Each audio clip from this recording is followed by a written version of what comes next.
बहुत समय पहले की बात है। एक छोटे से गांव में रामू नाम का एक गरीब किसान रहता था। वह ईमानदार, मेहनती और दयालु स्वभाव का व्यक्ति था। उसकी रोजी रोटी का एकमात्र साधन उसकी छोटी सी जमीन थी, जहां वह अनाज और सब्जियां उगाता था। वह अपनी पत्नी सीता और 2 बच्चों के साथ सुख शांति से रहता था, लेकिन उसकी आर्थिक स्थिति बहुत कमजोर थी। उसी गांव में एक सेठ भी रहता था, जिसका नाम लक्ष्मीदास था। वह बहुत अमीर था, लेकिन उतना ही लालची और निर्दयी भी था। उसके पास ढेर सारी जमीनें, दुकानें और धन संपत्ति थी, लेकिन फिर भी उसे संतोष नहीं था।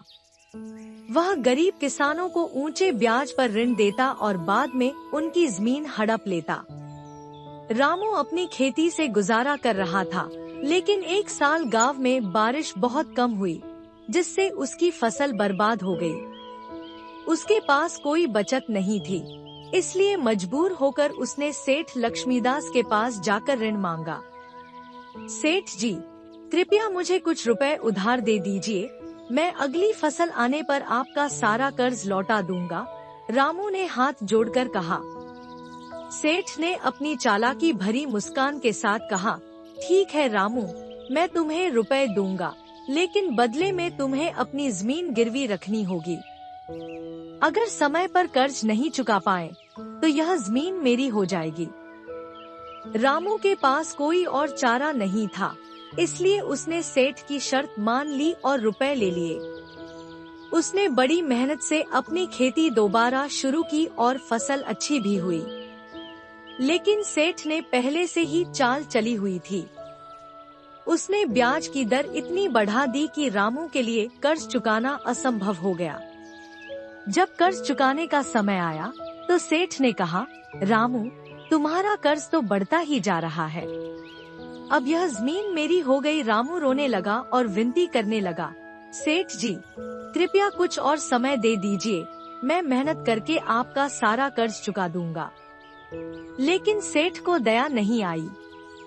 उसने पंचायत बुलाकर जमीन पर अपना हक जताया और रामू को बेघर कर दिया। रामू और उसका परिवार बहुत दुखी थे। उनके पास रहने के लिए कोई जगह नहीं थी, लेकिन रामू ने हार नहीं मानी। वह मेहनत करने दूसरे गांव चला गया और वहां एक व्यापारी के खेतों में काम करने लगा।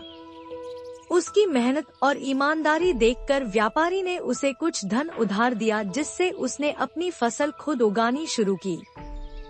कुछ सालों में उसकी मेहनत रंग लाई और वह फिर से संपन्न हो गया। इस बीच सेठ लक्ष्मीदास के अत्याचारों से पूरा गांव परेशान था। उसने कई और किसानों की जमीन भी हड़प ली थी, लेकिन उसकी लालच उसे ले डूबी।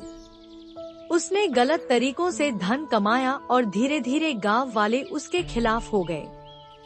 एक दिन राजा के सिपाही गांव में आए और उन्होंने सेठ को गिरफ्तार कर लिया, क्योंकि उस पर बहुत सारे किसानों से धोखाधड़ी करने का आरोप था।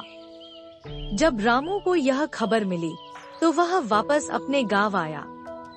गांव वालों ने मिलकर सेठ की जमीन गरीब किसानों को लौटा दी। रामू को भी अपनी जमीन वापस मिल गई। उसने फिर से अपनी खेती शुरू की और गांव के लोगों की मदद करने लगा। इस कहानी से हमें यह सीखने को मिलता है कि लालच का अंत बुरा होता है और मेहनत और ईमानदारी से किया गया कार्य हमेशा सफलता दिलाता है। जो व्यक्ति दूसरों का शोषण करता है, अंततः उसे अपने कर्मों का फल भोगना ही पड़ता है। यह कहानी गरीब किसान रामू की संघर्ष और ईमानदारी को दर्शाती है, जबकि लालची सेठ लक्ष्मीदास के पतन को भी उजागर करती है।